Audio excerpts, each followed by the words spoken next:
মেরুদণ্ড সোজা করে দাঁড় করানোর জন্য চেষ্টা করছেন। Hats off to you sir. আমি জানতে পারলাম যে 3 বছর আগে ট্রান্সজেন্ডারদেরকেও এর মধ্যে অন্তর্ভুক্ত করা হয়েছে। তারাও মানুষ, তাদেরও অধিকার আছে। আমরা তাদের নিয়ে রাষ্ট্রীয় খুব বেশি চিন্তা করার সুযোগ পাই না। আমরা অন্যদেরকে নিয়ে, যাদের চোখে আলো আছে তাদেরকে নিয়ে আমি সবসময় আমরা ব্যস্ত থাকছি। কিন্তু যারা অন্তর্চক্ষু দিয়ে দেখছেন, যাদের চোখের আলো নিভে আছে, তাদের ব্যাপারে আমাদের রাষ্ট্রীয় অ্যাটেনশন খুব বেশি আমরা দেখতে পাই না বলেই আপনাদের মতো প্রতিষ্ঠান সামনে এগিয়ে এসেছেন। আমি আশা করব সংশ্লিষ্ট মন্ত্রণালয়ের সাথে যোগাযোগ করে তাদেরকে যদি এখানে আরও কিছু করণীয় থাকে, বিশেষ করে সমাজ কল্যাণ মন্ত্রণালয়, তাদের সাথে আপনারা যদি যোগাযোগ করেন, তারাও আপনাদের এই শুভ কাজে অংশীদার না হতে পারলেও সাথে থাকতে পারবে। যে কোনো সহযোগিতা আপনাদের সেখান থেকে করতে পারবে। আমি নিজে কথা বলবো সমাজ কল্যাণ মন্ত্রীর সাথে, যাতে আপনাদের এ ধরনের ইনস্টিটিউটকে প্যাট্রন করেন, আপনাদের দেখা দেখে অন্যরা আসে।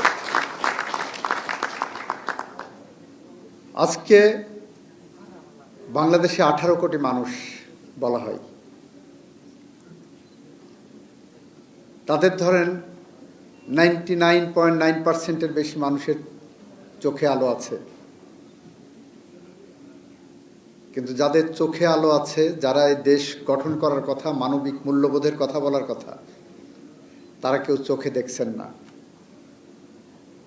তারা দেশের মানুষের অধিকার নিয়ে যাদের কথা বলার কথা ছিল, তারা কেউ করেন না। তারা আত্মকেন্দ্রিকতায় ভুগছেন। আর যারা আজকে এখানে এসে যাদের সাথে দেখলাম, তাদের প্রত্যেকের চোখের দিকে, মুখের দিকে তাকালে মনে হয় প্রত্যেকে এক একজন নিষ্পাপ মুখ। আর ওই 17 কোটির মানুষের মধ্যে দেখবেন, অবিকল মানুষের মধ্যে দেখতে অনেক মুখ আছে। মানুষের মতো মুখ আছে, কিন্তু মানুষকে ধরে নিয়ে রাতের অন্ধকারে ক্রসফায়ারের নামে গুলি করে হত্যা করেছে।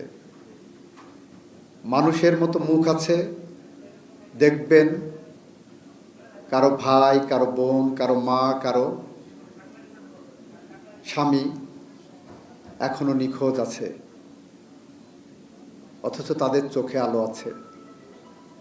আজকে যারা চোখে আলো নিয়ে এই সমাজে বিচরণ করছি আমরা, আমাদের অনেকের মানুষের মতো মুখোশ আছে। সেই মুখোশ নিয়ে আমরা যেভাবে ঘুরে বেড়াচ্ছি, সেখানে আমরা দেখতে পাচ্ছি না 2024 সালের জুলাই বিপ্লবের সময় পাখির মতো গুলি করে 1400 মানুষকে রাস্তায় 20 দিনে হত্যা করা হয়েছে। 30,000-এর মতো মানুষ, কেউ হাত হারিয়েছে, কেউ পা হারিয়েছে, কেউ মাথা হারিয়েছে, কেউ মাথার খুলি এখন অনেকের দেখি প্লাস্টার করে রাখা, ভিতরে মগজটা আছে।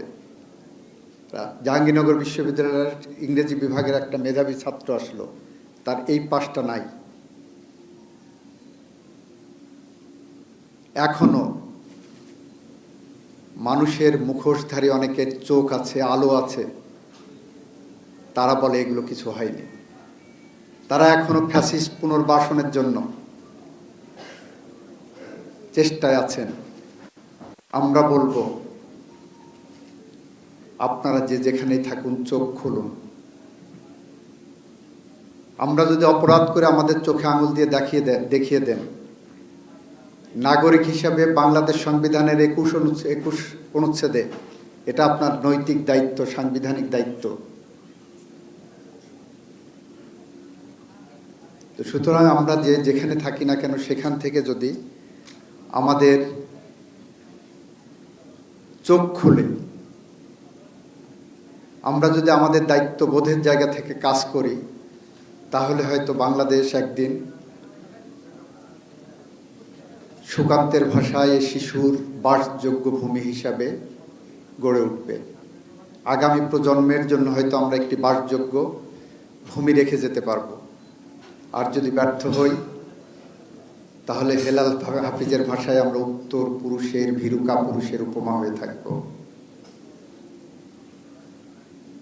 আসেন আমরা দি ইনস্টিটিউট অফ হজরত মোহাম্মদ সাল্লাল্লাহু আলাইহি সাল্লামের মতো প্রত্যেকের জায়গা থেকে কোনো না কোনো জায়গা, আমার বিবেকের জায়গা থেকে, বিবেকবোধ থেকে দায়িত্ব পালন করি। সেই দায়িত্ব পালন করতে যে অনেকের ভুল হবে, ভুল সংশোধন করে আমরা একটার পর একটা কাজ করি, দেশকে গড়ে তুলে যাই। জননী এবং জন্মভূমির থেকে আপন কিছু নাই। কখনো কখনো জন্মভূমি জননীর থেকেও বড় হয়ে দাঁড়ায়। আর দাঁড়ায় বলেই জুলাই যুদ্ধে গিয়েছিলেন 10 বছরের শিশু আনাস, তার মাকে চিঠি লিখে গেছে, that is part of the history now, যে মা আমি মিছিলে যাচ্ছি। পঙ্গু ছেলে যদি মিছিলে যেতে পারে, অন্ধ ছেলে যদি মিছিলে যেতে পারে, তাহলে আমি কি করে বাসায় বসে থাকি? আমি যদি মিছিল থেকে না ফিরে আসি, আমাকে ক্ষমা করে দিও, একদিন আমার জন্য তোমার গর্ববোধ হবে। 10 বছরের শিশু তার বিবেকের তাড়নায় মিছিলে গিয়েছিল বাংলাদেশের মানুষকে মুক্ত করতে, জন্মভূমিকে স্বাধীনতার স্বাদ দিতে, গণতন্ত্রের স্বাদ দিতে, আইনের শাসনের স্বাদ দিতে। আমরা এমন একটি বাংলাদেশের পথ ধরে হাঁটতে চাই। আর চাই বলেই আমরা বিশ্বাস রাখি এই বাংলাদেশে ফ্যাসিজম যাতে আবার পুনর্বাসিত না হয়, আমরাও যাতে ফ্যাসিস্ট হয়ে উঠতে না পারি, সেরকম একটি রোডম্যাপ আসেন তৈরি করি। শুধু বিরোধিতার জন্য বিরোধিতা নয়। যারা অন্ধ হয়ে আছেন, ফ্যাসিস্টের খুন খারাপি দেখছেন না, তাদের বলবো চোখ খুলুন। আল্লাহ প্রদত্ত দুটি চোখ খুলুন। সেটা যদি না পারেন তাহলে অন্তর্চক্ষু খুলুন, আপনারা দেখতে পাবেন। আসেন একসাথে হাঁটি, একসাথে চলি, দেশ গড়ার কাজে আমরা মনোনিবেশ করি। এই কথা বলে আমি আমার কথা শেষ করছি। খোদা হাফেজ। বাংলাদেশ জিন্দাবাদ। সবাইকে ধন্যবাদ।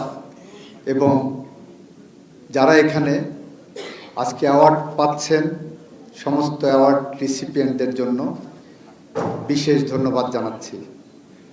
সবার আগে বাংলাদেশ। আসসালামু আলাইকুম।